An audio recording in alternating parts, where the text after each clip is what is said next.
So this is the second part of the e-lecture for students in BEEP 4306, and this part will deal with some of the theories and perspectives that are used to understand how it is that people acquire language. And I'm also going to be talking briefly about some important concepts that you may have come across your readings.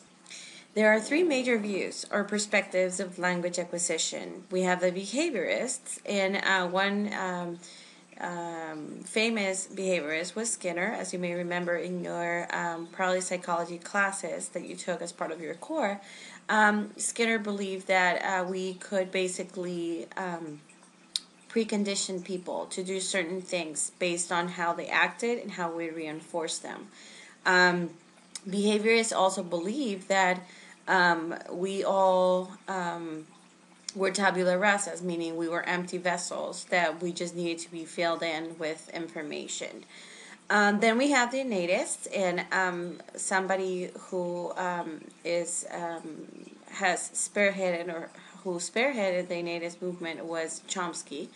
And what he believed was that there was this language acquisition device that we had in our heads. And picture this language acquisition device as a little box that had basically all the principles that you needed to learn a language, but especially all the principles that were basically universal across the languages. You basically just had to activate this device for it to work. And it is also believed that for language to occur, we had to go through hypothesis testing. So if we found out that the certain word was not properly used, we would basically change it until it worked.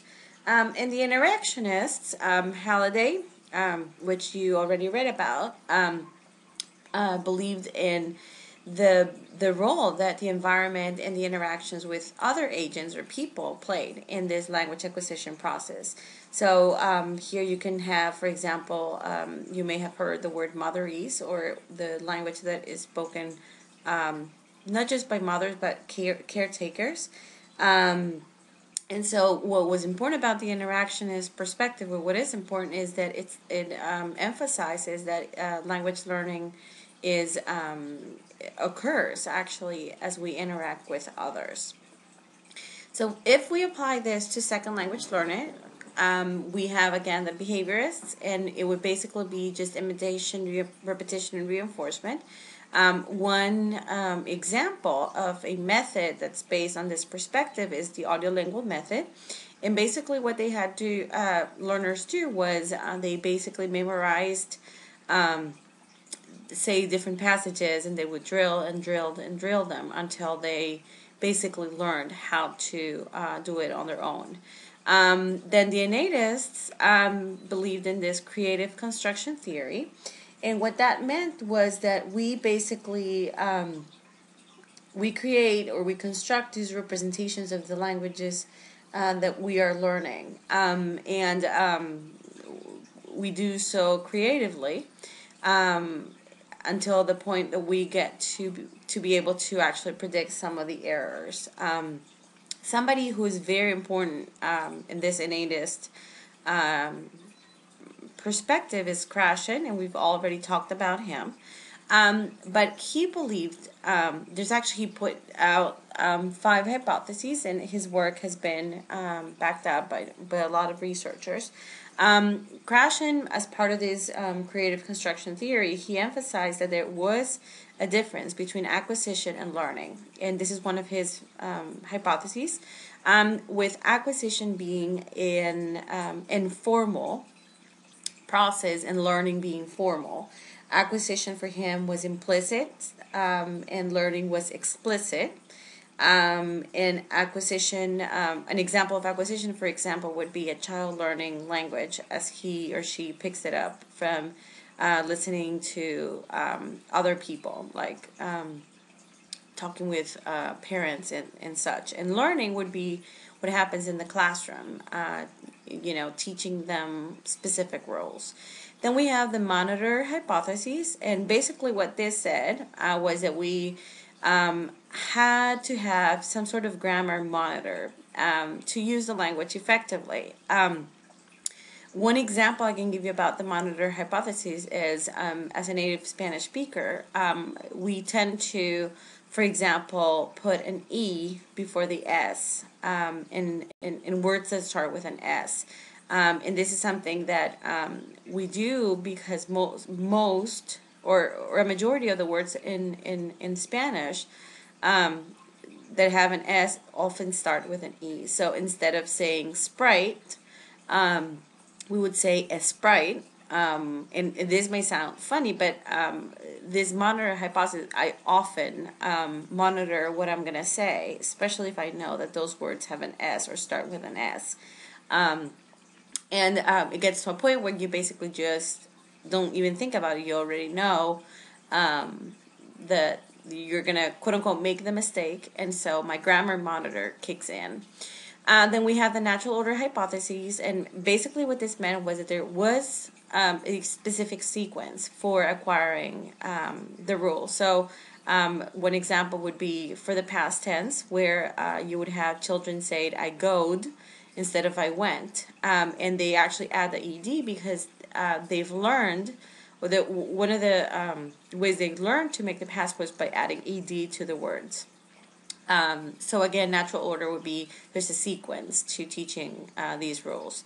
Then we have the input hypotheses, and we will talk extensively about the I+1 in class, but basically what this meant was that for learners to learn, we had to give them input. The information they were learning had to be comprehensible to them. When with the I+1, what we want to do is give them language that it's just a little bit beyond where they're at, but it has to be still comprehensible. And we've already talked about the affective filter, which means that that social and emotional factors will play a big role in whether or not we learn the language or not. And again, if the affective filter goes up, our learning goes down, and if our affective filter is low, then our learning goes up. And with the interactionists, we have, they believe that we had to go beyond comprehensible input. Okay, so it was not just about what went in, but what came out. So we had to learn about all these give and take things that are necessary for communication, like self-repetition, being able to have comprehension checks. Learning is really a trial and error process. We use a language until we are able to understand why it is that we're making mistakes, but this happens when we're interacting with others. We negotiate meaning, and somebody who's very famous, who is also an interactionist, is Swain. And again, it's not just about input, but comprehensible output. So we actually have to produce language that is comprehensible to others as well. And actually, I have Krashen and Swain right here. And as I just said, Krashen believe in this comprehensible input. So our job as teachers is to provide this input that can help the learner go beyond that level where they're at. And then with Swain, we had to not just consider what went in, but also what the learners were communicating, what their message was through our negotiation and in our spoken, in what we said. What we have to keep in mind is that there are different types of language.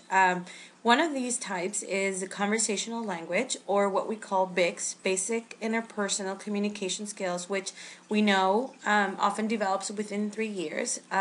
This is where you'll have learners who apparently have a native-like proficiency whenever they're talking or conversing with others. It's also called playground language because it basically just helps you communicate with others, but in quote-unquote non-academic way. Now, for us to really develop this academic language, which is also called the cognitive academic language proficiency, we have to undertake, honestly, it's a lifelong process. Research has shown that it takes about 5 to 7 years.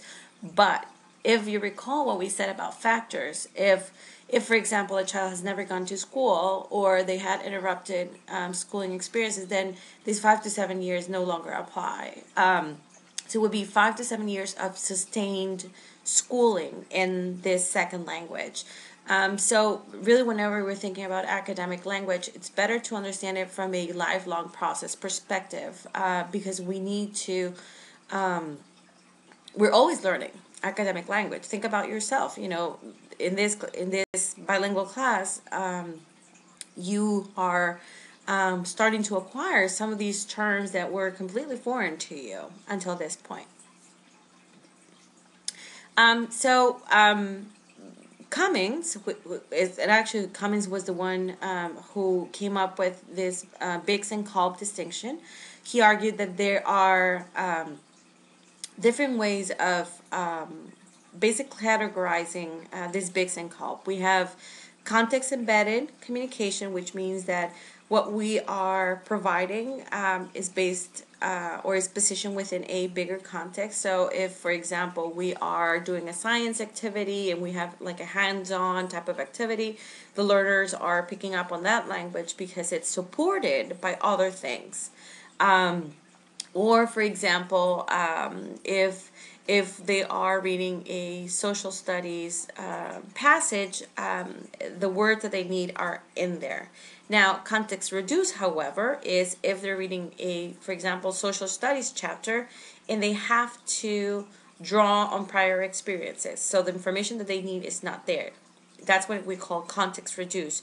There's no support for them to use that language.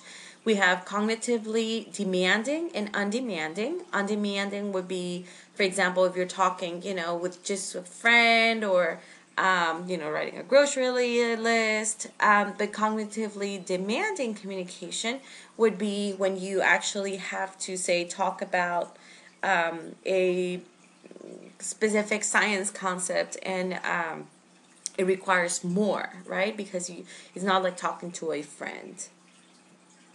Then we also will be talking extensively about this interdependence of the L1 and the L2. But one thing I want you to keep in mind is this common underlying proficiency. And what this means is that there are features of one language that will transfer to the other one. So on the surface level, as you can see here, we have these features that will go from one to the other because these principles or the important components are at the bottom, right? So the surface level are differences between one and the other, but the other ones that are underneath those two peaks are things that are common to both.